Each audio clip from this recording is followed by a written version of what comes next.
निजे आज आम पाई कहली केमिति कहीं आसिले ए समय कथा भितर आज कैलाश भाई अच्छा दास भाई जिते प्रथम अष्टप्रहरी तैयारी हब एवं संघ तैयारी हब संघ तैयारी हब पिलांकर जो शिशु मंदिर आजबेस्ट घरटी थिला से घरे पाइथिलु आमे समस्ते केते जन खूब अल्प 15-20 जन भितर सेतेबेले बसिथिलु प्रभु सहित आलोचना चली थाए संघ तैयारी हब से दिनर आलोचना कुश भाई से रामदास नामक जड़े व्यक्ति चटा जुट गोरा तक शरीर विराट काय 6 फुट 6.5 फुट डेंगा जड़े आसिक जरिया उपकंठ चारिपटे बुलुकरी आसन पकई बसिक बुलुले से जनक नाम रामदास बोले सांग पाखक पठे प्रभुपाद गुरुस्वामी क्या को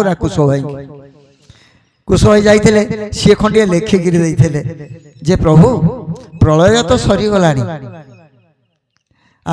आपण कहीं डेरी डेरी करी गड़े गड़े चलुंट लेखाटी थिला एतिकी सोट पचारू कौन प्रलय सरीगला से कौन एमती लिखि देते ठाकुर से कथाटी कहले कहले सेटा कणा एमती कहीदे कथार कहले सेटा कणा कैलाश भाई अच्छा कहले सेटा कणा जदि कहले कणा ये जीवन इतिप्रति केमिति तांको मिसिचो एमती पाइचो कहले कणा कणा कौन ना से एकपटिया देखुची से दिन कही कहले से एकपटिया देखुची देखुची महापुरुष प्रलयर जो चित्रटा देइचंती प्रलयर चित्रटा से दर्शन करुची प्रलय सरीगला किंतु सी कौन देखी कि केते भक्त शिष्य अनुगत्य स्रष्टांक पाखरे आवेदन निवेदन करुचंती प्रभु ए प्रलयरू जो माने दर्शन रे जानुचंती प्रलय चली से माने कहछन प्रलयरू सृष्टि की रक्षा कर प्रभु स्रष्टांक पाखरे तेणु से कहले किए से निजे आसीथिले स्रष्टा पुरुष से ही विधि लिखिंट द्वितीय चरम आम ही विधि 17 नंबर चरम लिखिं षष्टांग पक्षे रथटी सजाड़ी दवा असंभव नुहे टे भल कर पढ़ंतु षष्टा पुरुष निजे आसीथिले तेणु से दिन कहले षष्टांग पाखरे केते आवेदन निवेदन साधु सन्थ माने करुचंती हे प्रभु ये सुंदर सृष्टि की तू रक्षा कर ये गोटाई पटर देखुची से पा कोणा ये कोणा कथा गोटे भल कथाटी अच्छी से भी कही कोणार गोटे कथा कही थरे गोटे धोबा घरे गोटे गंडी बोला गोटे गध जदि गध बुढ़ा हो गला ताकू ए धोबा गंडी बोईक भारी बाड़िया बाड़ी कला बहुत कष्ट देला गंडी न बोई पारे बाड़ेब दिने कौन कला फेर सहज से कौन ना गोटाई आखि अच्छी गोटाई आखि ना कणा कणा गध से कौन कला दिने नुचिकी खाऊद शोची पलैला छाड़िकी जदि पलैला सेठू खाऊद तार खोजी खोजिक गला खोजी खोजी गला जड़े बाटोई गछ मूले बसचिनी पचारा कहला अरे बाटोई भाई मोर गोटे गध ए बाटे पलि जाकू देखिच कि ना हाँ हाँ हाँ देखी जाई बाटे जाई ना से केमितिया रंग बाट ये पचारुची केमितिया ना धला रंग ना हाँ धला रंग गध यही बाटे जाई जदि कहीदेला छोट बाट पचारुची मालिक पचारुची तू केमी जानलु देखीचु ना ना मुझे देखनी कि यही बाट तो जाइए ना केमिति ना से कणा बोधे से जो गध ना हाँ ना से कणा केमिति जानिली से गोटे पटर घास खाई खाई जाई आर पट को जाइनी जो आखिटा भल अच्छी तार बा आखिटा भल अच्छी बा पाख घास खाई जाइए डाण पाख एत बढ़ी घास खाईनी तेणु तार बा आखिटा कणा ना हाँ बा आखिटा कणा आ तुम रंग ना से जे गछ मूले छिड़ा होता झाड़झुड़ तार धला रंग हो पड़ी धला रूम तेणु तो गध धड़ा एवं तो गधर गोटाए बाँ पाख आखि अच्छी डाण पाख आखि कणा तेणु कणाटा सब एक पाखिया देखे एक पाखिया देखिक जीव कणा दुई पट देखी पारे ना तेणु से दिन ठाकुर कहले कणा ताले आपण आसीचंती काहीकि ए प्रश्नटा होइतिला सेठी आपण काहीकि आसीचंती कुश भाई पचारथिले समस्त थिलु कहले आमे आसीचु केनाल साधारण कथा टे कही केनाल पानी आसुची पानीटा को जोर कर गोटे बंध पकई दवा कौन हम पानीटा खेले हो तेणु आम आसीचु जो प्रलय आसूची प्रलयटा को खेल दवाई आसीचु ये खंड प्रलय ये ब्रह्म प्रलय नुहे पूर्ण प्रलय नुहे खंड प्रलय खंडी खंडे खंडे खंडे चारिआडे खेल पलि तेणु आजिर मालिका को नहीं सेठू कहले मालिका रे तो महापुरुष कहले प्रलय ना जी मालिका कही महापुरुष को सी चाहिए भी मालिका को परिवर्तन करिवार शक्ति तार अच्छी से मालिका को परिवर्तन कर दो से दिन ये कथाटी प्रभुपाद गुरुस्वामी कही तेणु जो मूल कथा को जीवा सुर भाई आज सी आसिले आमे तांको पाइले परिचय मध्य देले अच्छा तांको आमे आम कामेरे लगेइबा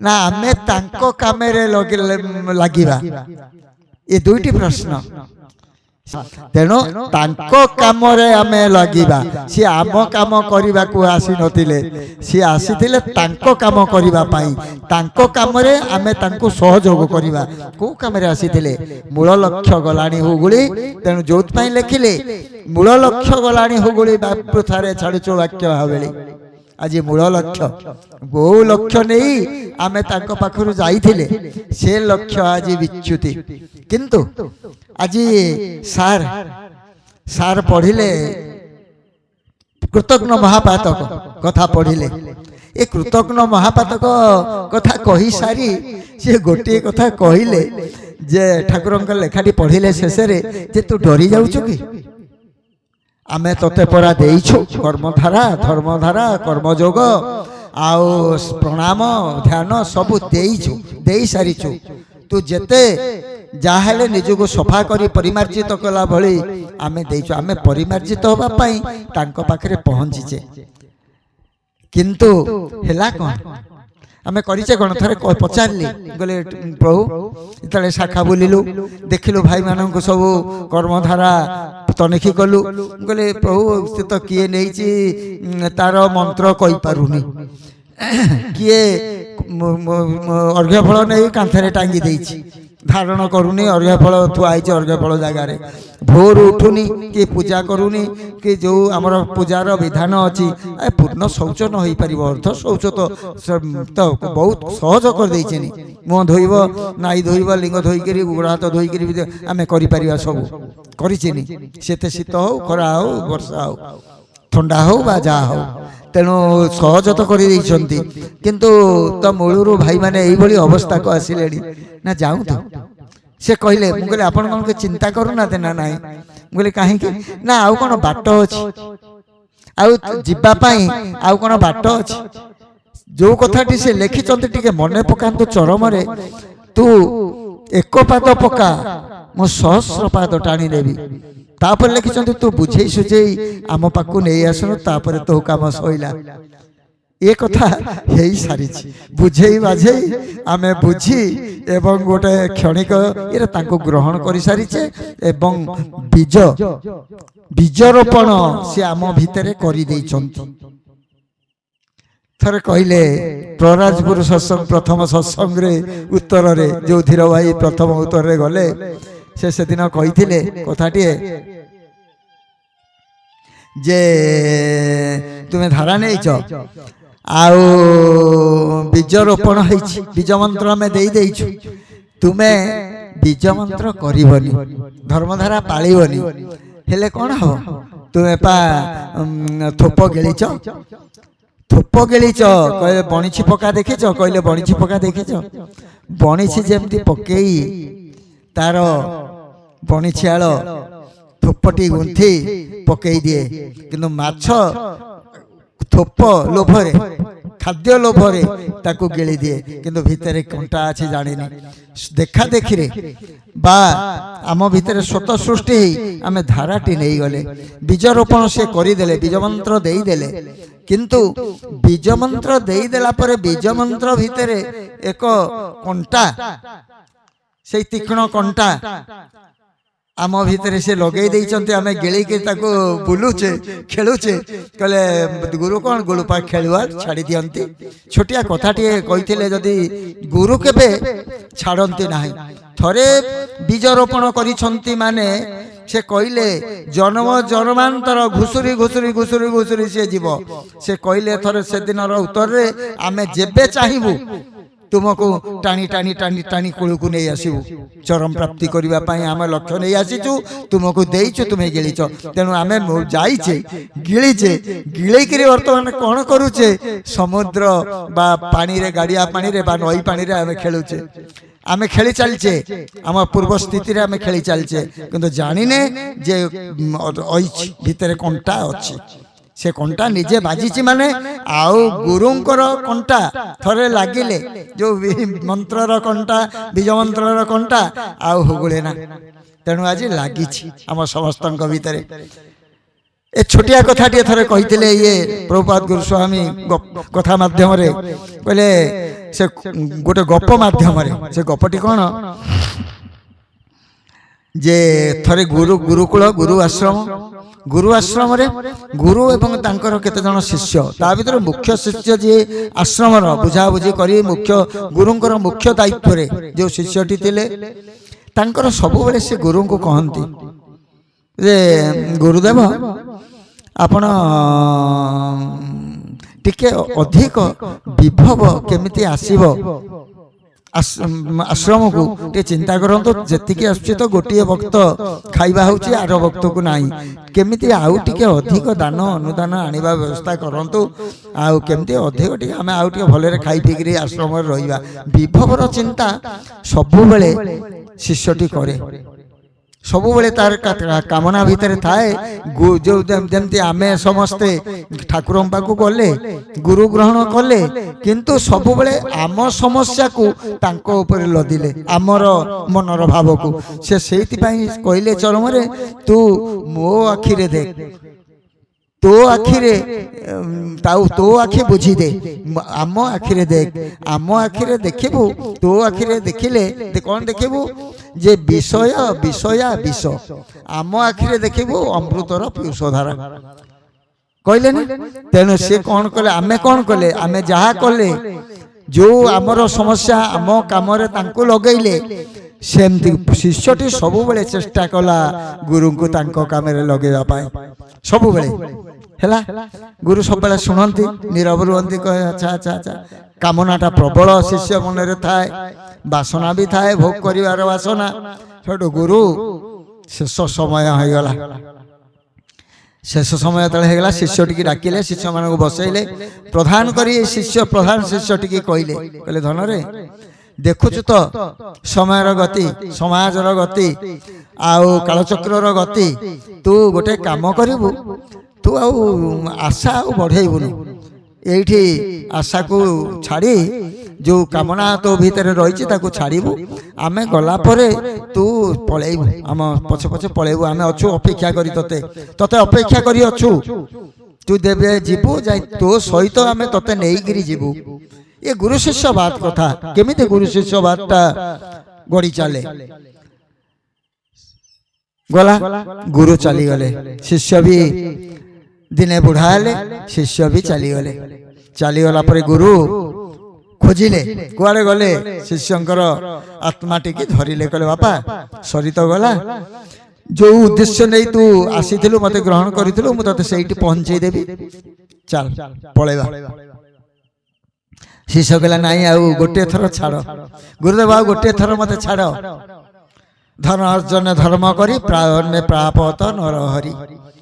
धर्म रूपक धन संचित होइकरी शिष्य भितर थिला, किछि धर्म करिथिला।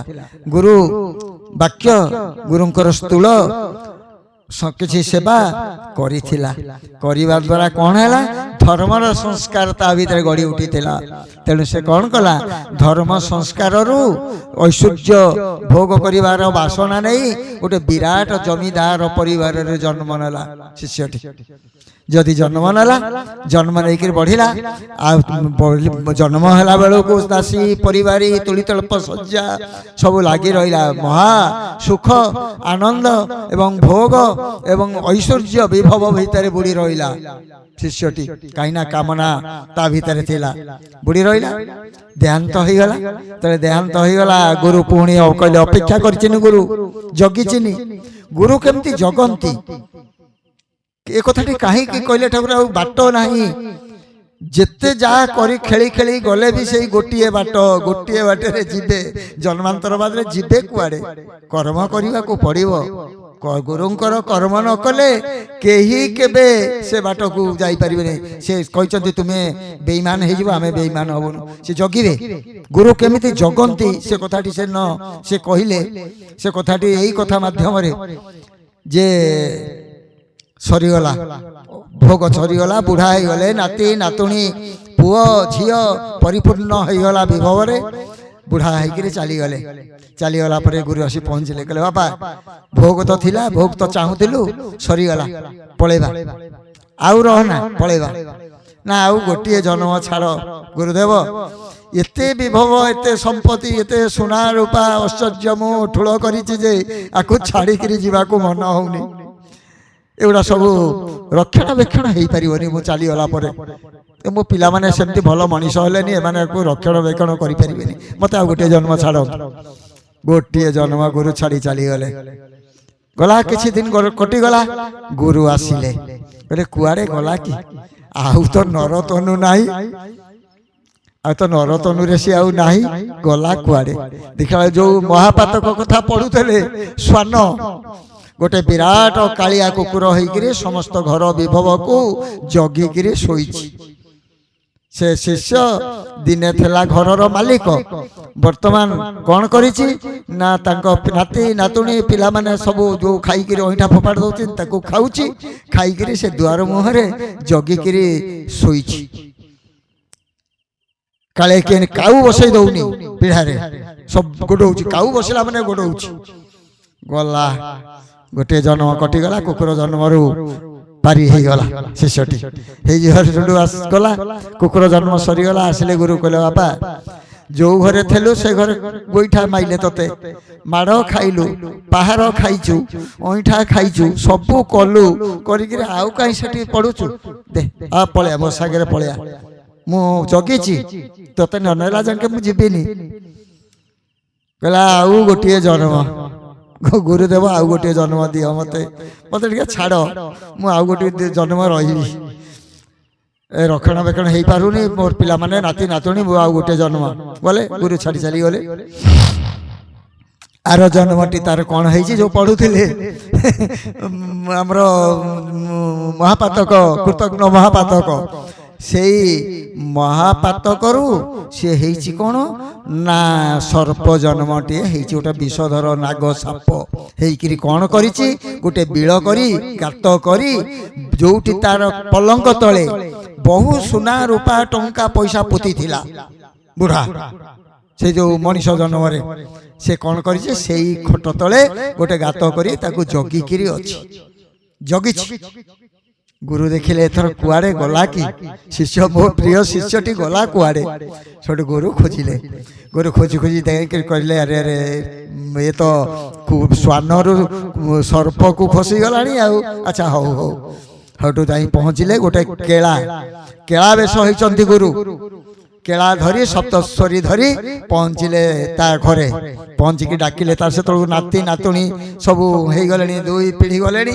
ଡାକିଲେ, କହିଲେ ଆରେ ବାବା ଇଆଡ଼େ ଆସ, ତୁମ ଖଟ ତଳେ, ଗୁରୁ କହୁଛନ୍ତି ତମ ଖଟ ତଳେ, ଗୁରୁ ରୂପୀ କିଳା କହୁଛନ୍ତି ତମ ଖଟ ତଳେ ଗୋଟେ ବିରାଟ ନାଗ ସାପ ଅଛି, ଗୋଟେ ବିରାଟ ନାଗ ସାପ ଅଛି। ଆଉ ତମେ ପିଲା ଛୁଆ କାରବାର କରୁଛ, କେତେରେ ବାହାରିକି ତମକୁ କାମୁଡ଼ିବ ତାର ଠିକ ନାହିଁ। ଗୋଟେ କାମ କର, ତମେ ମୁଁ ସପ୍ତସ୍ୱରରେ ଡାକୁଛି, ସପ୍ତସ୍ୱରରେ ମୁଁ ଡାକୁଛି ପଦ୍ମତୋଳା ଡାକୁଛି ଆଉ ସେ ବାହାରିବ, ବାହାରିଲେ ତମେ ତାକୁ ବାଡ଼େଇ ଦିଅ। ସେଠୁ ଗୁରୁ ନା ଫୁଙ୍କିଲେ, ଆଉ ଫୁଙ୍କିଲେ ଯେତେବେଳେ ସପ୍ତସ୍ୱରୀ ବଜାଇଛନ୍ତି ପଦ୍ମତୋଳା ଡାକିଛନ୍ତି, ସେ ତ ଧୀରେ ଧୀରେ ଧୀରେ ଧୀରେ ପଦ୍ମତୋଳା ଶୁଣି ନାଗ ସାପ ଆସିକି ଏମିତି ଛିଡ଼ା ହେଇଗଲା। ଆଉ ଯେମିତି ଛିଡ଼ା ହେଇଗଲା ପନ୍ଥା ପାଖରେ, ପିଲାମାନେ ବାଡ଼ି ଧରି ରେଡ଼ି ହେଇକି ଦେଲେ, ନାତି ନାତୁଣୀ ଦେଲେ ଶକତ ବାଡ଼ିଆ, ବାଡ଼େଇ ବାଡ଼େଇ ବାଡ଼େଇ ବାଡ଼େଇ ତାକୁ କିନିବିନି କରି ମାରିଦେଲେ। ମାରିଦେଲେ, ସରିଗଲା।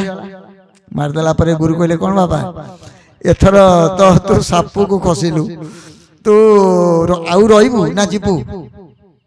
ନା ନାଇଁ ଆଉ ନା, ଦେଖେ ତୋରି ପିଲାମାନେ ଯୋଉଠି ଜଗିଥିଲୁ ତତେ କେମିତି ବାଡ଼େଇକିରି ମାଇଲେ ଦେଖିଲୁ ତ? ତୁ ସିନା ତାଙ୍କୁ ନିଜର କରିଛୁ, କିନ୍ତୁ ତୋର ନିଜର ନୁହେଁ, କିନ୍ତୁ ଏକମାତ୍ର କାହିଁକି ମାୟା ସଂସାର ଆଜି କାହିଁ କହିଚିନି ପ୍ରଭୁ ମାୟା ମୋହିନୀକି ତୁ ଯୋଉ ଲୁଚେଇ ରଖିଛୁ। ତେଣୁ ଆଜି ଆମେ ଯୋଉ ମାୟା ସଂସାର ଭିତରେ ମାୟାର ଆବଦ୍ଧ ହେଇ ଯୋଉ ସୃଷ୍ଟି ଚକ୍ରର ମାୟା କୁଣ୍ଡଳୀ ଭିତରେ ବନ୍ଦୀ ହେଇକିରି ଅଛେ, ପ୍ରକୃତ ସିଏ ଆମର ଗଲା ପରେ ସିଏ ଆଉ ନିଜର ନଦୀ ଭାବୁଛୁ କି ଏଇ ଅନିତ୍ୟ ସୁଖ ସବୁଦିନିଆ ଅଦୃଶ୍ୟ ହୋଇଲେ ତନୁଶ୍ରୀ ହୋଇଯିବୁ ଛାନିଆ। କହିଲେ ଅଦୃଶ୍ୟ ଥରେ ହେଇଗଲେ ଏ ଦେହ ଏ ମାୟା ସଂସାର ତ ଛାନିଆ ହେଇଯିବୁ। ଆଉ ସେ ପଥକୁ ଏକମାତ୍ର ସହାୟ ତୋର ଗୁରୁ। ପ୍ରଭୁପାଦ ଗୁରୁସ୍ୱାମୀ କହିଲେ, ତୁମେ ଆମକୁ ଗୁରୁ ପଦରେ ପାଇଛ ବା ଆମକୁ ଗ୍ରହଣ କରିଛ, ବୀଜ ରୋପଣ ଆମେ କରିଛୁ, ତୁମର ଆଉ ସ୍ଖଳନ ନାହିଁ, ମନୁଷ୍ୟ ଜନ୍ମର ଆଉ ଖସିବ ନାହିଁ। ତେଣୁ ଆମେ ଜନ୍ମାନ୍ତର ବାଦରେ ତୁମେ ଏ ଜନ୍ମରେ ନଗଲେ ବି ଆମେ ଦୁଃଖ ସୁଖ ପରିତାପ ରୋଗ ଯନ୍ତ୍ରଣା ଭୋଗ କରେଇ ତୁମକୁ ସଫା କରି ଆମେ ନବା ପାଇଁ ଗୁରୁ ଥରେ ଗ୍ରହଣ କରିଛେ। ଗୁରୁବାଦର ଯୋଉ ବୀଜ ମନ୍ତ୍ର ଆମ ଭିତରେ ରୋପଣ ହୋଇଛି, ତେଣୁ ଆମକୁ ସିଏ ଯେମିତି ହେଲେ ଟାଣି ଟାଣି, ସେ କହିଲେ ଭଲରେ ଭଲରେ ନ ଆସିବ କାହିଁ। ଏମିତି ଥରେ ଆଲୋଚନା ଚକ୍ର, ତୁମେ ଭଲରେ ଭଲରେ ମୁଁ ଡାକୁଛି, ମୁଁ କହୁଛି ମୋ କଥା ମାନିବନି କାହିଁ? ତମକୁ ଫେରେ ଆସିବେ ଯୋଉ ଗୁରୁମାନେ ଓଟାରି ଓଟାରି ଓଟାରି ଓଟାରି ଘୋଷାଡ଼ି ଘୋଷାଡ଼ି ନେବେ, ତମେ ସେ ଯାକେ ରହୁଛ କାହିଁ? ମୁଁ ବା କହୁଛି ଭଲରେ ଭଲରେ ପଳେଇ ଆସୁନ, ମୁଁ କହୁଛି ତୁମେ ଭଲରେ ଭଲରେ ପଳେଇ ଆସ। ତେଣୁ ସେ କ'ଣ ପାଇଁ ଆସିଥିଲେ, କ'ଣ ତାଙ୍କର ଇଚ୍ଛା, ମାଧ୍ୟମ କ'ଣ? ମାଧ୍ୟମ ଆମକୁ ସେ ଧାରା ଦେଲେ, ଧର୍ମଧାରା ଦେଲେ, ଧର୍ମଧାରା କର୍ମଯୋଗ ମଧ୍ୟ ଦେଲେ। କେହି କର୍ମଯୋଗ ଦେଇନାହାନ୍ତି। ଯେତେ ଗୁରୁ ଆସିଛନ୍ତି ସେ ଦୀକ୍ଷା ଦେଇଛନ୍ତି, କିନ୍ତୁ କର୍ମଯୋଗ ଯୋଉ ସନ୍ଦେଶ ପତ୍ରଟି ହେଉଛି କର୍ମଯୋଗ ଏବଂ ସନ୍ଦେଶ ପତ୍ରଟି ହେଉଛି ଧର୍ମଧାରା। ଦୁଇଟି ସେ ଆମକୁ ଦେଲେ। ଆଜିର ବି जो शास्त्र पाठटी कले सबुठारु गुरुत्व देइचंती प्रभुपाद गुरुस्वामी शेषरे एवं आद्यरे जे आमे तते कर्मयोग धर्मधारा देइछु, साष्टांग प्रणाम ध्यान सबु देइछु। तो नियमित कले तते ए जो कथा गुड़िक कहली जो कृतज्ञ महापातक माने कौन जे कथा देई कथा न रखिया प्रथम कहले प्रथम लिखिचंती कथा देई कथा न रखिले कृतज्ञ महापातक पतित हब। कथा देई कथा न रखिले आमे कथा देइथिले तां आजि ठारु एई मुहूर्तरु आमे चेष्टा करिबा तांकर। अच्छा गोटे कर्मर गोटे भाई मानकु मु आजि कहिबाकू चाहूची भौन भी समस्त गोटे कर्मर फल अछि ना नाही। जेकोसी कर्म आमे करूचे फल फलुची ना। जन्नी काकुटी लगेले गछटी लगेले से फल दउची ना। बाइगण गछटी लगेले फल दउची ना। कोबी गछटी लगेले फल दउची ना। आंब गछटी लगेले फल दउची ना। तेनु जदि स्थूल रे आमे कर्म करी फल पाउचे ताले गुरु जो कर्म देइछंती तार फल काहे कि न पाइबा। जदि कर्मटी करिबा से फलटी काहे कि न पाइबा। कर्मर फल जुगे जुगे अच्छी। जो कर्मटी करिबा से फल आम पाई थुआ आइछि। आंब गछ आंब लगेले कौन पणस पाइबा। पणस लगेले आमे आंब पणस पाइबा। आंब लगेले आंब पाइबा। तेणु जो कर्म पाई जो गछटी आमे लगेले जो कर्मटी आमे कले सेर कर्मर फल स्वरूप आम पाई अछि। आमे भोग मध्य करूचे सेइथिरे हमर बंचिबा बढ़िबा भी अछि। आम बंचुचे बढ़ुचे। अच्छा बंचुचे बढ़िचे खाली बंचिबा बढ़िबा एई जन्मर हमर बंचिबा बढ़िबा को चाहिबा ना जन्मांतर बाद केमिति ଆମେ ବଞ୍ଚିବା ଏବଂ ବଢ଼ିବା ସେ କଥା ଚିନ୍ତା କରିବା। କେମିତି ଚିନ୍ତା କରିବା? ବଞ୍ଚିବା ବଢ଼ିବାକୁ ଆମେ ମଧ୍ୟ ଜନ୍ମାନ୍ତର ବାଦରେ କାହିଁକି ନା ଆମେ ନିଶ୍ଚିତ ଆମେ ଯାଉଛେ ଆସୁଛେ। ଯୋଗ ମାୟା ରୂପେ ଏକ ରହିଅଛି କାଳ, ପଞ୍ଚଭୂତ ସଙ୍ଗେ ମିଶି ଲଗାଇଛି ଖେଳ। ଯୋଗ ମାୟା ଯୋଉ କାଳ ସେ କଣ କରୁଛି? କାଳ ଖେଳ ବଳେ ଦୃଶ୍ୟ ଅଦୃଶ୍ୟ ହେଉଛି, ପୁଣି ଅଦୃଶ୍ୟରୁ ଦୃଶ୍ୟ ଆପେ ପ୍ରକାଶୁଛି। କାଳ ଖେଳରେ ଆମେ ପଡ଼ି, କାଳର କବଳରେ ପଡ଼ି, କାଳର ଧାରରେ ପଡ଼ି ଆମେ କଣ କରୁଛେ ନା ଆସୁଛେ ଯାଉଛେ। ସେ କଣ କରୁଛି? ଆମକୁ ଜନ୍ମ ଦେଉଛି, ଦେହ ଦାନ କରୁଛି। ଆଜି ଦେହ ଦେଇକିରି ପୂର୍ଣ୍ଣାଙ୍ଗ କରି ଆମକୁ ଜୀବନ ନ୍ୟାସ କରି ସେ ଆଜି ପୂର୍ଣ୍ଣାଙ୍ଗ କରିଦେଇଛି। କାଲି କଣ କରୁଛି? ପୁଣି ଏକରୁ ଅନେକ, ଅନେକରୁ ଏକ। ମାୟାର ସଂଜ୍ଞା ହେଉଛି ସେ ଅନେକରୁ ଏକ କରିଦେଉଛି, ଏକରୁ ଫେରେ ଅନେକ କରିଦେଉଛି। ଆଣିଥିଲା ଛୋଟିଆ ବାଳନାରାୟଣ ଛୋଟିଆଟି କରିକିରି, ପୁଣି ଆକୁ ଅନେକ କରି ଯୁବକ କରି ଆଜି ଘର ସଂସାର ବିଭବ ଚାକିରି ଧନ ସମ୍ପତ୍ତି ସବୁ ପରିପୂର୍ଣ୍ଣ କରିଦେଲା। ପୁଣି କାଲି କଣ କଲା ନା ଅନେକ କରି ନେଇ ଚାଲିଗଲା। ସେ ଆମର ଯାହା ଅର୍ଜିଥିଲେ ସେ ଗୋଟିକ ସେଇଠି ରହିଗଲା, ସେ କର୍ମଫଳଟି ରହିଗଲା।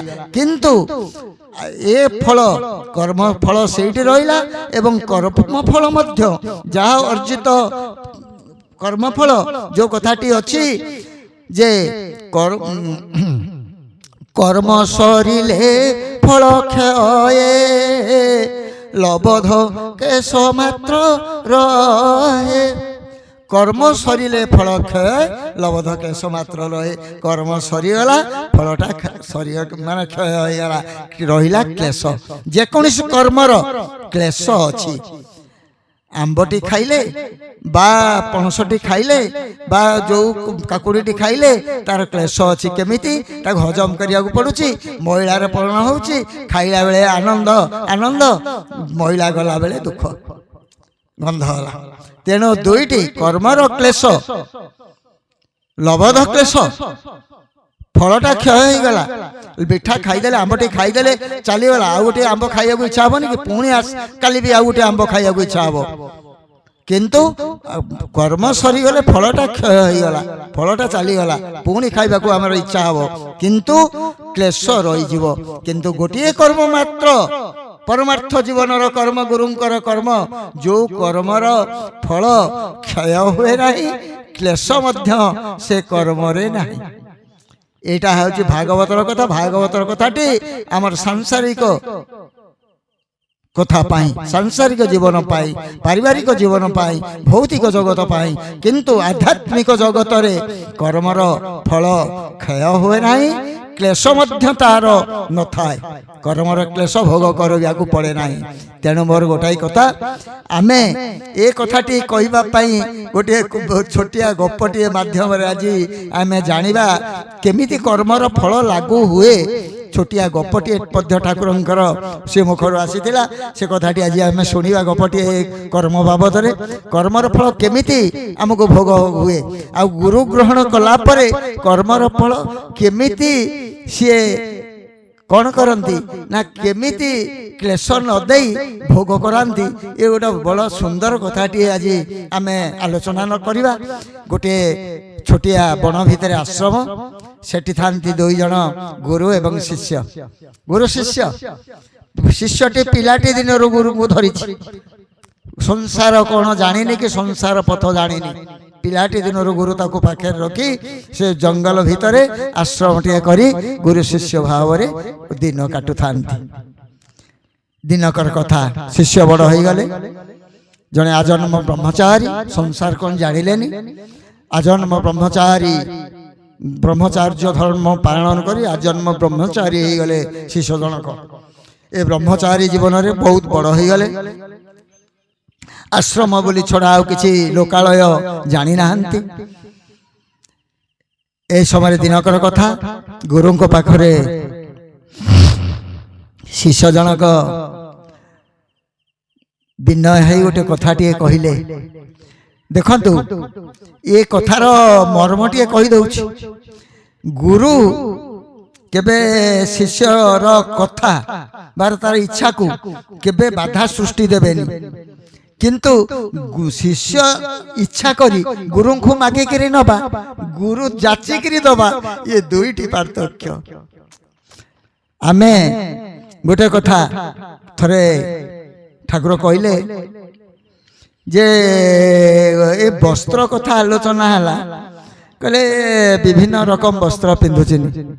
अच्छा गुरु कौन एमती अविवेकी आमे कौन एते अविवेकी होइछु किंतु वस्त्रटी तुम्हें पाइला पर जनक तुमको दान करुछि ए वस्त्रटी दान करुछिनी किंतु आको कौन करुछि मु नहीं कि रखी दउछि किंतु ये विपरीत विपरीत गुरु को ये मु का कथा कहिया को आछि गुरु को कथा कहि आछि जदि ए वस्त्र को नहीं निज काम लगैली किंतु ए वस्त्रटी से का को लक्ष्य करी देले कहा को सम्मानित कले गुरुंकर जो वाक्य कथा मो भितर अच्छे ताको सम्मानित कले वस्त्र खंडक गुरुंकर मोर नुहे तेणु से उक्ति प्रभु थे कहले कहले आमे अनुभव करूँ गुरु शिष्य भावटा एमती आमे अनुभव करूँ खंडे वस्त्र तुम दरकार चिरी जाइए एमती भी होती मुझे कंस्ट्रक्शन काम बुझुली मंदिर फंदिर काम मली फली हो जाए सफा कर बेल ना 6टार तो आसली राति 2टा मुझे सफा कर बेल कहीं मली हो जाए चिरी भी जाए लुगा बेले बेले मोर से भितर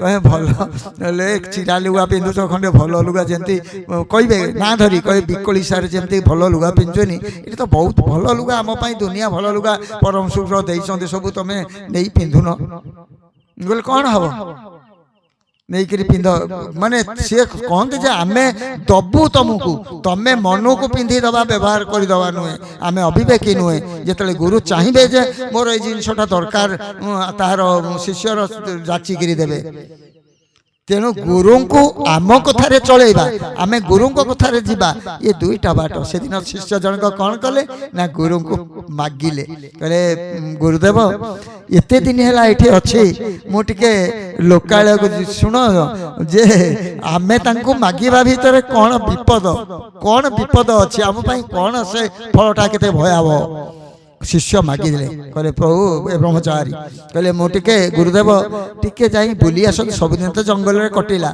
मुझे जाए लोकालय गाँ गंडा सब एमती देखा हो बुलिकी आसतनी साड़े गुरु कहले जीवु हाँ जीवु किंतु तते गोटे नियम भितर जीवाक पड़ो ना कौन नियम गुरु कहले से तो इच्छा को केबे भांगीबेनी ठाकुर कौन आम इच्छा को केबे भांगीचिनी नाई करछिनी आम कामरे कल्पवट देइछिनी ह कर कर किंतु बाट ताकू देले कहले गोटे काम करू जीवु आउ का घरे आतिथ्य ग्रहण करिवनु किए तो अतिथि भाव में डाक अतिथि चर्चा करने तू कह अतिथि आम तो अतिथि हो जाऊे खाइबा पीवा मजलिस ये तो आमको जीवन में जिते प्रथम आम बसी ठाकुर पाखे से से गोटे कथा कही तुमको मु बाहर को पठौ रमेश सार मुलू से कही पठाऊँ आउ क्या दुकान बजार को लेकर खाइबनी आउ जो खाई कारि घरे खाइबनी निजे बिस्कुट चूड़ा चीनी पकईकरी जीव एवं जिते आम भाई मैंने जबरदस्त डाकिले आम खाइलु पचारू कहले जदि खाइब निज बासन निजे धोईदेव तुम उचिष्ट बासन क्या दबनी धोइबाई एमती सब केत छाड़े सीना नियम देले तेणु गुरु से दिन नियम देले कहले क्या घरे अतिथि हबनी आतिथ्य ग्रहण करनी का घर को जीवनी का घरे रही जदि असुविधा हो जीवनी फेरी आसो नियम देले छाड़देला शिष्य गले बुलिले बुलिले बैशाख मास खरा भारी कष्ट होला खरारे ये तो कंगलिया शरीर ये तो आश्रम छड़ा बाहर को जाई नथिले खरा खाई नथिले जिते खरा खाइले बुलिले खरारे क्लांत अनुभव कले गोटे गछ मूले जाई खरा बेले सोई गले से क्षुधा हो गलानी खाई ना शिष्य कौन करिवे मनीष केमती इच्छा विरुद्ध रे काम करे तेणु गुरु भी नियम देइचंती ये तो काको मागिबेनी खाइबा कार आतिथ्य मना करिचिनी हेटु गछ मूले सोई गले सोईचंती भोके ओडिया निदे गले सोई जाइचिनी सोईबार किछि समय परे सेठी गोटे छोटिया घरटी जनकर थिला गृहस्थ जने रहउथिले तांकर पुओटिए स्त्री आउ एवं स्वामी तीन जन तार परिवार सेठु से स्त्रीटी थिला तो स्वामी कामेरे चल जाइथिले पुओटी स्कूल को चल जाइथिला पाठ पढ़ी से कहले अरे अरे ये तो बाबाजी लोकटा एमती आसी शोले गच पाखे घर पाखे कौन करवा से खाई कि ना से गले बाबाजी की हल उठेले एसी लोकटी उठेला कहले बाबा तुम एमती शोच कहीं उठ उठिले मल उठिले कहले तुम्हें खाइच ना नाई मु खाई ये तो खाई ना दिन मना कले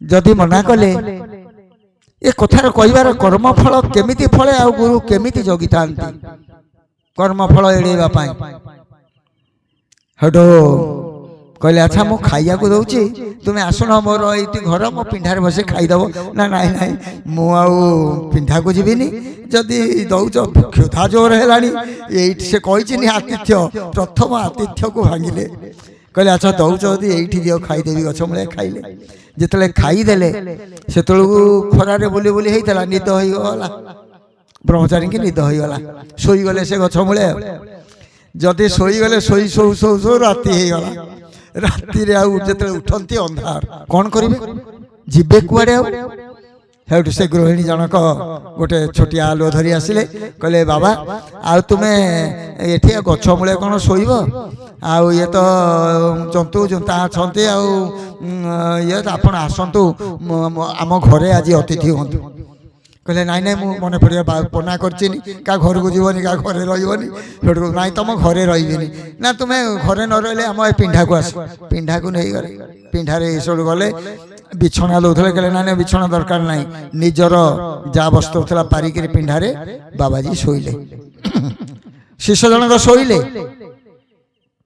शोइला परे रात्रि गाढ़ है से सब खाइले पीले आंको भी गंडे खाइया को देले ये खाइले खाइक शोइले सेठो रात्रि जो गाढ़ है से गृहिणी जनक आसिले सेते गृहिणी आसक्ति बढ़ी जाइए ब्रह्मचारी ठारे कहले एते सुंदर व्यक्तित्व जो कहते आमर सार पढ़ुले जे निजर स्त्री बिना अन्य स्त्री बा अन्यर पुओ झील बा अन्य उपरे दृष्टि की निक्षेप कले कृतज्ञ महापातक लगे तेणु कौन कले ना आसक्ति सृष्टि है आसी बाबा को पाखे पहुँचला उठेले कहले बाबा घर को आसतु बाबा कहले ना ना मु तो घर को जीविनी स्त्री भाविला देखो केमती कर्मर फल भोग हो भाविला मोर स्वामी अच्छा बोली घरे बोधे ये मो घर को जीवा को मना करुचे भय करुचे सेठू जाइकरी कौन कला गोटे माने साण दिया तीक्ष्ण धइला गोटे जंत्र बा भुजाली कटुरी धरी स्वामी के आगे हाणिला स्वामी के मारिदेला से स्त्री हाणिदेला हाणिकी आसला बाबा कति कहला बाबा आपण आउना भय करुले मोर स्वामी अच्छा आ मो स्वामी की मारी सारे हाणी सारे देखु आपण आसतु ये सोट कहले ना ना मुझे उठिले सोट जबरदस्त बाबा को बसैले कहले ना ना शुणु से विचार कले कहले मो पुओ अच्छी बोलिक आसुनी आसुना बाबा घर को सेठू पुओटी भी हाणीदे से स्त्री लोक स्वामी की पुओ को दी जन को बाबाजी को लोभ करी आसक्ति बढ़ी से दुई जन को मारिदेला परे आसी पहुँचले बाबाजी पाखे कहले देख ब्रह्मचारी आ बाबा मो मो स्वामी पुओ दी जन को मारी सारे आप किसी कंटक ना आपण एथर मो घरे रही मो सहित कालतीपात करेंगे बाबा कहले ये तो बड़ विपद में मु पहले गुरु तो मना करते ना एठू पलैबा उठिले बाबा उठिकी दांडू को बाहर चलने को अंधार रे चेष्टा कले पलैबी अंधार एठू केमती शीघ्र पलैबी विपद आसीगला ଯେତେବେଳେ କହିକିରି ବାହାରନ୍ତି ଇଏ ମଝି ଦାଣ୍ଡରେ ଯାଇକିରି ଏ ସ୍ତ୍ରୀ ଲୋକ କ'ଣ କଲା ବାବାଙ୍କ ଦୁଇ ଗୋଡ଼କୁ ଜାବୁଡ଼ି ଧରିଲା କହିଲା ଆରେ ଆରେ ମୋ ସ୍ୱାମୀ ପୁଅ ଗଲେ ବାବାଜୀ ବି ଗଲା ବାବାଜୀକି ଛାଡ଼ିବିନି କହି ବାବାଜୀ ଗୋଡ଼କୁ କୁଣ୍ଡେଇ ଧରିଲା ଏବଂ ଡାହୁରି ପକେଇଲା ଦୌଡ଼ି ଆସ କିଏ କୋଉଠି ଅଛ ଏ ବାବାଜୀ ମୋ ସ୍ୱାମୀ ମୋ ପୁଅକୁ ମୋ ଘରେ ପଶି ମାରି ପଳେଇ ଯାଉଛି ଯଦି ଦୌଡ଼ି ଆସିଲେ ଗାଁ ଲୋକ ଦେଖିଲେ ସତ କଥା ସମସ୍ତେ କ୍ରୋଧରେ ଜର୍ଜରିତ ହୋଇଗଲେ ଆଉ ଗୋଟେ ଲୋକ ଦୁଇଟା ପଶି ହାଣି ଦେଇଛି କହିଲେ ଆରେ ବାବାଜୀଟା ଏମିତିଆ କର୍ମ କଲା ତୋ ଘରେ ପଶି କ'ଣ କଲେ ବାବାଜୀର ଦିଟାଙ୍କ ଖୁଆ ହାତ କହିଲେ ଏଇ ହାତରେ ହାଣିଛି ଦିଟାଙ୍କ ହାତକୁ ହାଣି ଦେଲେ ସେଇ କଟୁରୀରେ ଦିଟାଙ୍କ ହାତକୁ ଏଇଠୁ ହାଣି ଦେଲେ ବାବାଜୀ ପ୍ରାଣ ବିକଳରେ କଷ୍ଟ ସହି ନ ପାରି ଯେତେବେଳେ ଦିଟା ହାତ ଚାଲିଗଲା ବ୍ରହ୍ମଚାରୀ ଦୌଡ଼ିଲେ ଗୁରୁଙ୍କ ଆଶ୍ରମକୁ ପହଞ୍ଚିଲେ ଯାଇ ଗୁରୁଙ୍କ ପାଖରେ କହିଲେ ଦେଖ ଗୁରୁଦେବ କ'ଣ ଗୁରୁ ଦେଖିଦେଲେ କହିଲେ କର୍ମଫଳ ତ ଭୋଗ ହେଇଗଲା ଶିଷ୍ୟ ଟିକେ ମୋର କର୍ମଫଳ ନିଜ ଇଚ୍ଛାରେ ଗଲେ ନିଜ ଇଚ୍ଛାକୁ ତାଙ୍କ ଉପରେ ଲଦି ଦେଲେ ତାର ଫଳ କେଡ଼େ ଭୟାବହ ଏ କଥା ବି ଏଥିରୁ ଶିକ୍ଷା ଜାଣିବାକୁ ପଡ଼ିବ ତେଣୁ ଗୁରୁ ତାଙ୍କୁ କ'ଣ କଲେ କହିଲେ ତୁମେ ଧ୍ୟାନସ୍ଥ ହେଇଯା ଧ୍ୟାନସ୍ଥ ହେଇଗଲେ ଜନ୍ମାନ୍ତର ବାଦକୁ ତାଙ୍କର ସ୍ମରଣ କରେଇଲେ ଗୁରୁ କହିଲେ ଟିକେ ଦେଖ ଦେଖିଲେ ଶିଷ୍ୟ ଜଣକ 7 ଜନ୍ମ ତଳ 7 ଜନ୍ମ ତଳର କର୍ମ ଫଳ ଆଜି ତାଙ୍କୁ ଭୋଗ ହେଇଛି ଦେଖିଲେ 7 ଜନ୍ମ ତଳେ ସିଏ ଗୋଟେ ଗୃହସ୍ଥ ଥିଲେ ସୁନ୍ଦର ଗୃହସ୍ଥ ଜୀବନରେ ଯେମିତି ଆଜି ଆମେ ଗୁରୁ ଗ୍ରହଣ କରିଛେ ଘର ସଂସାର ଭିତରେ ରହି ସେ ଗୁରୁ ଗ୍ରହଣ କରିଥିଲେ ଗୁରୁ ଗ୍ରହଣ କରି ସେ ଗୁରୁଙ୍କ ପାଖରେ ଅନୁସରଣ କରି ଏବଂ ଗୁରୁଙ୍କୁ ପାଥେୟ କରି ଭଲ ସଂସାରୀଟି ଥିଲେ ଭଲ ସଂସାରୀ ସେ ଜନ୍ମରେ କ'ଣ ହେଇଛି ନା ଗୋଟିଏ କଂସେଇଖାନା ଦେଇ ସେ ଯାଉଥିଲେ ଥରେ ଯାଉଥିଲେ କ'ଣ ହେଇଛି ନା କଂସେଇଖାନାରୁ ଗୋଟେ ଦାମୁରି ତାକୁ ନେଇଚିନି କଂସେଇ ହାଣିବା ପାଇଁ ସେ ଦାମୁରିଟି ଛିଡ଼ିକିରି ତର୍କିକିରି ଦେଖିକିରି ସବୁ ହାତରୁ ଖସି ଯାଇଛି ଯେ ଧରିବା ଲୋକ ହାନ୍ତକାର ଲୋକ ଦୁଇ ଜଣ ତା ପଛରେ ଗୋଡ଼େଇଚିନି କହୁଛନ୍ତି ହେ ଭାଇ ଟିକେ ଦାମୁରିକି ଧର ତୁ ଟିକେ ଘେରେ ଧ ଆଚ୍ଛା ଇଏ ଗୃହସ୍ଥ କ'ଣ କରିଦେଇଛନ୍ତି ତାଙ୍କ କଥାରେ ସେ ଯୋଉ କଂସେଇ କଥାରେ ସେ ଦୁଇଟି ହାତ ମେଲି ଦେଇଚିନି ମେଲିକିରି ତାକୁ ଘେରି ଦେଇଚିନି କାହାକୁ ଦାମୁରିକି ତେଣୁ ସିଏ ଆସିନି କ'ଣ କରିଚିନି ଦାମୁରିଟିକି ଧରିଚିନି ଧରିକି ନେଇକିରି ଧରିଲା ବାଲା ଏବଂ କଂସେଇ 2 ଜଣ ଯାକ କଂସେଇଖାନାରେ ତାକୁ ହାଣିଚିନି ତାଙ୍କ ଧର୍ମ ଗୁରୁ ହାଣିବା ଗୁରୁ ଟିକେ ହାଣିଚିନି ଦାମୁରିକି ଯେତେବେଳେ ହାଣିଚିନି ଗୁରୁ ପଚାରିଲେ ଦେଖେ ସବୁ ଦର୍ଶନରେ କିଏ ଦେଖିଦେଲେ ଶିଷ୍ୟ ସେ ଦାମୁରି ଆଉ କେହି ନୁହେଁ ଯୋଉ ଦାମୁରିକି ସିଏ ହାତ ଦେଖେଇ ଘେରିଥିଲେ ସେଇ ଦାମୁରି ହିଁ ସେ ସ୍ତ୍ରୀ ଲୋକ ଏବଂ କଂସେଇ ହେଉଛି ତାର ବାପା ତାର ସ୍ୱାମୀ ଏବଂ ଯିଏ ଧରିଥିଲା ଦାମୁରିକି ସିଏ ହେଉଛି ତା ପୁଅ ତେଣୁ 3 ଜଣ ଯାକ କର୍ମଫଳ ଭୋଗ ନେଇକିରି ଗୋଟା ଗୋଡ଼ି ହେଇ ଆସିଚିନି ଆଙ୍କୁ ଗୁରୁ କ'ଣ କରିଚିନି ନା ଲୁଚେଇ ଦେଇଚିନି ଇଏ କାରଣ ଯାଇକିରି ସେଠି ପହଞ୍ଚୁ ନଥିଲେ ବୁଝିଲେ ନା ଗୁରୁ କେମିତି କହିଲେ 7 ଜନ୍ମ ତତେ ମୁଁ ଜଗିକିରି ଆସିଲିଣି 7 ଜନ୍ମ ପର୍ଯ୍ୟନ୍ତ ତୁ ଇଚ୍ଛା ପ୍ରକାଶ କରିନଥିଲୁ ତୋ କାମରେ ମତେ ଲଗେଇ ନଥିଲୁ ସୁରଭାଇ ଆମେ ତାଙ୍କୁ ଆମ କାମରେ ଲଗେଇଲେ ନା ଆମେ ତାଙ୍କ କାମରେ ଲାଗିଲେ ସିଏ ଯୋଉ ଇଚ୍ଛା ନେଇକିରି ଆସିଥିଲେ ଆମେ ତାଙ୍କ କାମରେ ଲାଗିଛେ ନା ସିଏ ଆମ କାମରେ ଲାଗିଲେ ସିଏ ଆମକୁ ସେବା ଦେଲେ ନା ଆମେ ତାଙ୍କୁ ସେବା ଦେଲେ ଏଇ ହେଉଛି ଆକାଶ ପାତାଳ ପାର୍ଥକ୍ୟ ତେଣୁ କ'ଣ କଲେ କହିଲେ ଗୁରୁ କହିଲେ ଦେଖେ 7 ଜନ୍ମ ହେଲା ସେ ଗୋଡ଼ା ଗୋଡ଼ି ହେଇକିରି ଆସିଚିନି କର୍ମଫଳ ଭୋଗ ହବ ଦାମୁରି ଆସିଛି ସେ ସ୍ତ୍ରୀ ଲୋକ 7 ଜନ୍ମ ପର୍ଯ୍ୟନ୍ତ ସେ ଆସିଛି ତୋ ସହିତ ଭେଟ କରିବା ପାଇଁ ତତେ ପାଇଥିଲେ ସେ ନିଶ୍ଚିତ ତୋ ହାତ ଦିଟା ନେଇଥାନ୍ତା କାହିଁକି ନା ତୁ ସେଇ ହାତରେ ତାକୁ ଅଟକେଇ ତା ମୃତ୍ୟୁର କାରଣ ହେଇଛୁ ସେ ଦାମୁରିର ମୃତ୍ୟୁର କାରଣ ହେଇଛୁ ତୁ तू हाथ देखई घेरी जो आज तोर 7 जन्म पर मुझे आनी आनी 7 जन्म पर ते कर्मफल भोग हो गला। 24 नंबर चरम लिखिं तू नियमित कृतांजलि अर्घ्य प्रदान कले कर्मफल भोगिबा को बाध्य किंतु भोगिबार शक्ति तो भितर स्वतः सृष्टि हम भोगिबार जो शक्ति साहस धैर्य आम भितर सृष्टि होगापाई किंतु कर्मफल भोगिबा सत्य सत्य त्रिवार सत्य जहाँ कर्म करिछि कर्मफल भोगिबा कर्मफल भोगिबा पाई फल निश्चित फलिब कर्मर फल निश्चित अछि कर्मफल न फल बोली कथा नहीं कर्मफल निश्चय भोगिबा भोगिबार साहस शक्ति संचार करिबा पाई से देइछन्ति अर्घ्य फलर विधान कर्मफल कटिबो ना कर्मफल जीवन केबे कटे ना कर्म शरीर तो निश्चित फल खाओ लभद क्लेश मात्र रहा क्लेशटा निश्चित भोग करने को पड़ो किंतु परमार्थ जीवन में कौन करेंगे गुरु आम थे ग्रहण करें माने कर्मफल को से धीरे धीरे धीरे भोग करई आमको स्वच्छ पवित्र करी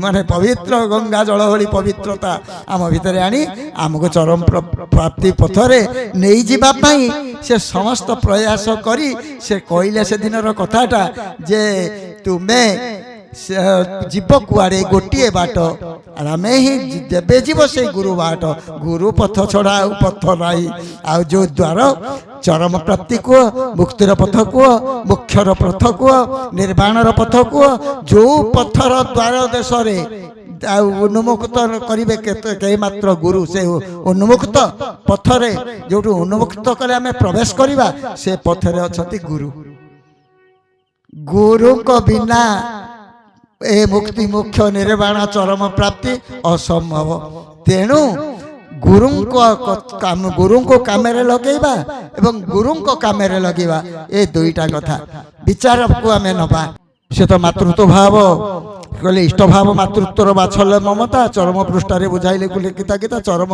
खाली कल्याण देली कि पढ़ुचे कल्याण देली तोते जी आज जो कठोरता कथाटा पढ़े आज जो कठोर विषयटा आज आमर कहीदे केन्द्र परिचालक महाशय सार को आज जो कठोर विषय आज आम कठिन हो जाए नुहे किंतु अन्य विषय गुड़ाक बेस आमको बापा लो मो धन लो मो नयन मणि रे मो रंक रतन रे पोछी पाचिकी एकदम स्नेह श्रद्धा बोला कानी रे तांकर पोछिकी आमको सफा कर दौले आज कौन कर ना अठा कादुआ नगे आम धीरे आज निआ नगे नुहे ये लेखाटे 22 नंबर चरम ए 22 नंबर चरम ये मातृत्व भाव नुहे पितृत्वर अनुशासन 22 नंबर चरम मातृत्व भाव देना पितृत्वर आउ सब गुड़ाक मातृत्व भाव ये पितृत्वर अनुशासन तो देखई देनी तो उपरे भयंकर काल तते घेरिकी रही निस्तार पाइबुनु गुरु धर्म भीतर को पशि जा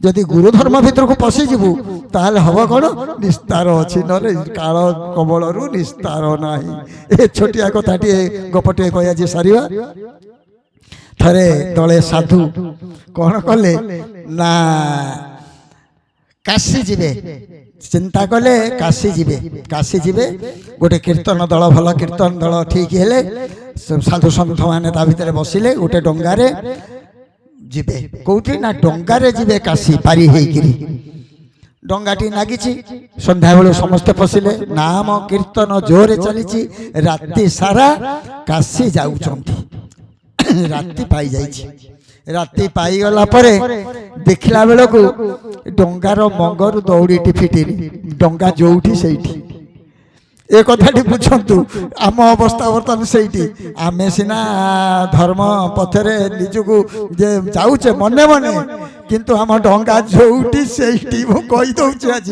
कई खराब भाबिबेनी मो कथा को डंगाटी जोठी सेठी राति पाई जाइए कौन करिवे सेठू देखला बेलू मंगरू दौड़ी टी फिटेया को मने ना समस्ते डंगारे बसीचिनी धर्म डंगारे बसीचिनी धर्म करने काशी जाऊँच किंतु धर्म मंगरू दौड़ी फिटा है तेणु ठाकुर कहले से ये गपटी मोर नुहे प्रभुपाद गुरुस्वामी जनइले कहले तुम अवस्था सब भाई मानकर तुमर से आई मने मने समस्ते किए माँ हो गला किए बापा हो गला किए कौन निजक निजे हो गले किंतु डंका फिटिनी किए कौच मो प्रवचक किए कौच मो भाया प्रवचक कही ना किए हूँ अद्वितीय सबू निज हाथ में निजे इनाके बढ़ी बढ़ी बढ़ी बढ़ी 14 पारु 7 हाथ जाके चलीगले किंतु मंगरू दौड़ी फिटा है मंगरू दौड़ी फिटा है आमर मो कथाटी कहीदे मु कहूनी प्रभुपाद गुरुस्वामी सेन कहले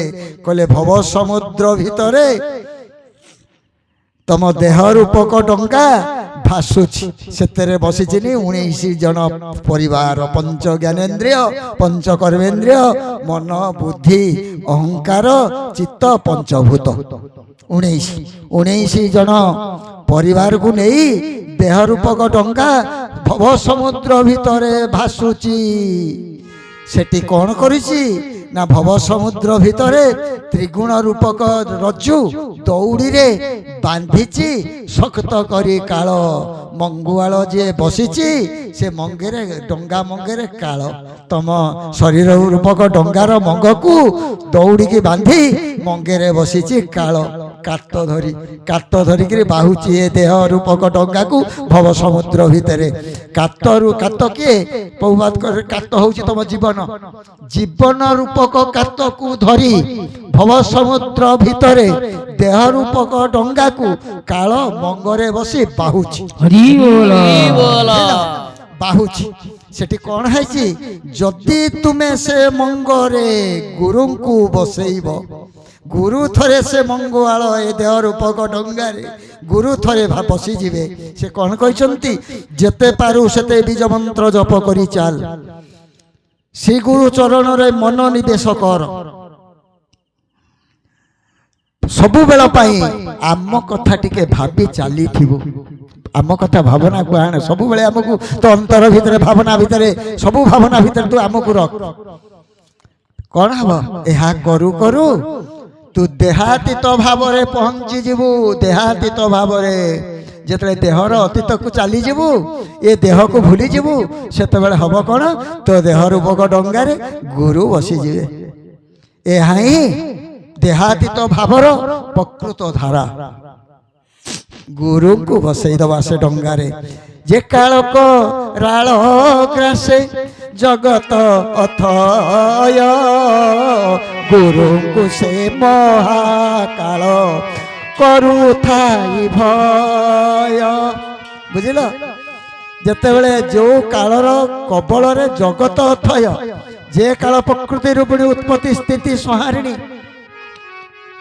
से काल कौन करिछि ना जो काल आमको एक अनेक अनेक एक जे आमको दृश्य रु अदृश्य अदृश्य रु दृश्य करि पारुछि ए मंगरे बसी से कौन करुछि दरकार पड़े डंगा को बुड़े दउछि बा डंगा को बुड़े दब आउ भव समुद्र भीतर डंगा चलीबनी बुड़ी जीव बुड़ी गले कौन हबो पाटी रे पानी पसिबो नाके रे पानी पसिबो सेठी सर्वे होइबे मुख डाकिबे सेति गले नाके रे पाटे रे पानी पसिबो समस्त डाकिबे प्रभु हे गुरुदेव हमको रक्षा करो बुझिला तेनो आज ठारू एई मुहूर्तरू से कहले जदि तू तो जीवन रूपक कात को थरे गुरु को थरई दबु प्राण वायु माध्यम रे प्राणायाम सूत्र रे बीज मंत्र मिसई तू थरे गुरु को धरी दबु तो भितरे काम सरी गला आउ काल तते छुई भरे तो पाखरु कालमुक्त तू कालमुक्त हो जीवु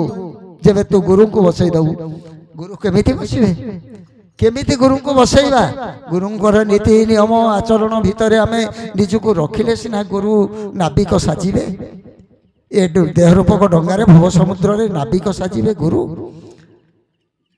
से नाविक साजिबा को ए डंगा को लेकिन पहुंचे दबा पाई चरम रे आसीचंती मु कहली चरम केमिति कौन चरम आमे प्राप्ति हबु केमिति कोउठी चरम ना आमे चरम आउ एक पत्रिका चरम तमे भी चरम सृष्टि आज चरम चरम मुहूर्त रे आउ गोटे चरम रूपक ट्रेन आसी सृष्टि की ट्रेन टी किए कि निजे ନିଜେ କହିଲେ ଚରମ ରୂପକ ଟ୍ରେନ ଆଜି ଆସିଛି ସୃଷ୍ଟି କି। ଏ ଚରମ ଟ୍ରେନରେ ଆଜି ସୃଷ୍ଟିର ସମସ୍ତ ଜନମାନସ ବସିଛନ୍ତି। ଟ୍ରେନଟି ଚରମ ଅଭିମୁଖେ ଯାଉଛି, ଚାଲିଛି।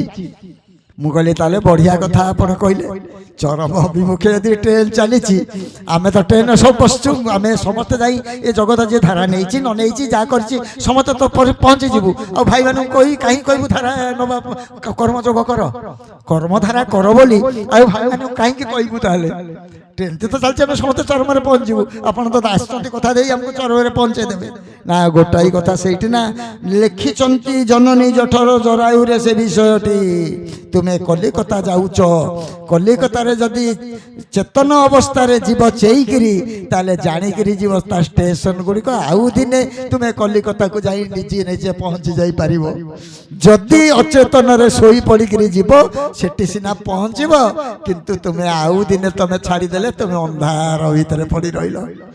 ତେଣୁ କର୍ମଯୋଗ ହିଁ ଆମର ଚେତନ ଅବସ୍ଥା ଆମକୁ ଫିଟେଇ ନେବା ପାଇଁ, ଚେତନ ଅବସ୍ଥା ଦେବା ପାଇଁ, ଆମେ ଜାଣି ଜାଣି ଯିବା ପାଇଁ ଜନ୍ମ ମୃତ୍ୟୁର ରହସ୍ୟ ହେଉଛି ଆମର କର୍ମଯୋଗ ବା ଧର୍ମଧାରା। ତେଣୁ ଆକୁ ଯଦି ପାଳନ କରି ଯିବା, ତାହେଲେ ଆମେ ଚେତନ ଅବସ୍ଥାରେ ଚେଇକିରି ଯାଇକିରି ପହଞ୍ଚିବା ଚରମରେ, ଅନୁଭବ ସୂତ୍ରରେ। ନହେଲେ ନିଦାରେ ନିଦରେ ଶୋଇପଡ଼ିକିରି ଯିବା। ଏହା ତାଙ୍କ ଶ୍ରୀମୁଖ କଥା। ପ୍ରଶ୍ନ ଉତ୍ତର ପ୍ରସଙ୍ଗରେ ତାଙ୍କ ଠାରୁ ଆସିଛି ଏମିତି ବହୁ କଥା। ତେଣୁ ଆଜି ଆସିଥିଲେ ଚରମ ରୂପକ ଟ୍ରେନ। ସେ କାହିଁ କହିଛନ୍ତି ତୁମେ ବେଇମାନ ହେଇଯିବ, ଆମେ ବେଇମାନ ହବୁନୁ। ସେ ଆଜି ସମସ୍ତଙ୍କୁ ପହଞ୍ଚେଇ ଦେବେ।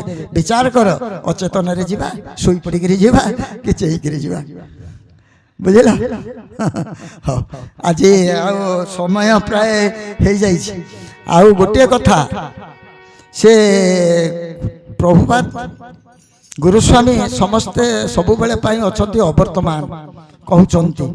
ସେ ସ୍ଥୂଳରୁ ସୂକ୍ଷ୍ମକୁ ଚାଲିଗଲେ, କିନ୍ତୁ ତାଙ୍କର ଯେତିକି ପରିଚୟ ସେ ପ୍ରକଟରେ ଥିଲେ, ଅପ୍ରକଟକୁ ବର୍ତ୍ତମାନ ଚାଲିଗଲେ। ପ୍ରକଟ ହେଇଥିଲେ ନରତନୁ ଧରି, ଅପ୍ରକଟକୁ ପୁଣି ଚୈତନ୍ୟ ଅବସ୍ଥାକୁ ଚାଲିଗଲେ।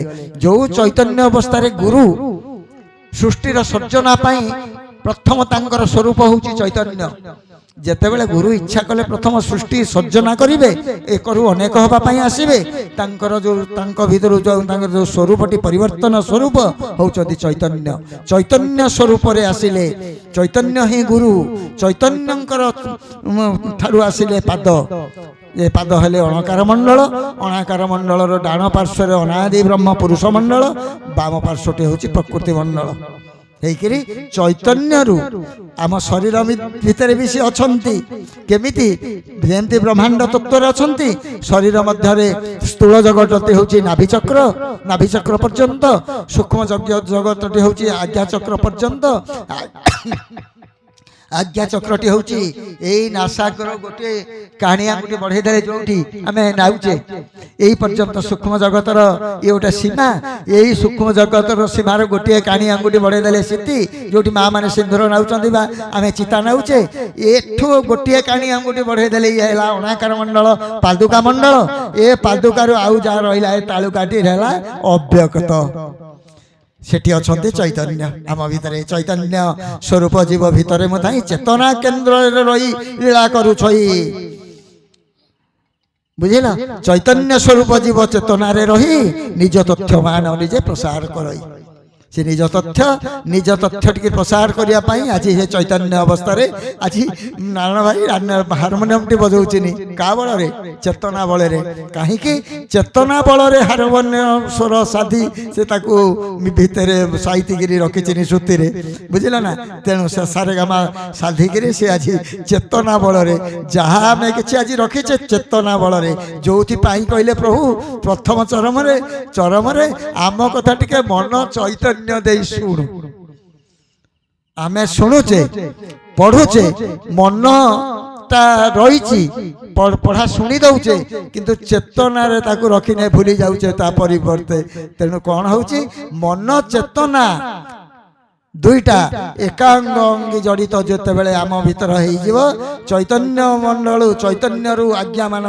खसी ताहा चेतना मंडल आम श्रुति मंडल रे प्रवेशी कौन हम ना आम धरी रखिपर कार्य लगेगा सब कर्म उत्तम विवेकपूर्ण संयोग हवा जदि चैतन्य जागृत हो तेणु से आज विवेकपूर्ण संयोग होती हारमोनियम रे नाण हो बुझे ना तेणु मन चैतन्य दे आम शुण सबुठी मन चैतन्य संवाद तेणु आज सी कौन कले ना प्रकट होते नरंग धरी पुणी अपकट अवस्था को से चलीगले अपकट अवस्था धरवा कहते गुरुधन साइदी रखिबू तू जदि मो धन को जो स्थूल आज प्रकट हो ते मुझे जहाँ देती तू तो साइबू ताकू तू पालन करू नोज भितर कौन हम अप्रकट तेरे मोर सानिध्य लभू मु अप्रकट हेले भी तोरी भितर अच्छी तू ते छाड़ी तोर काया हेले तू मोर काया हेले मु तोर छाया छाया प्रदान कर देह को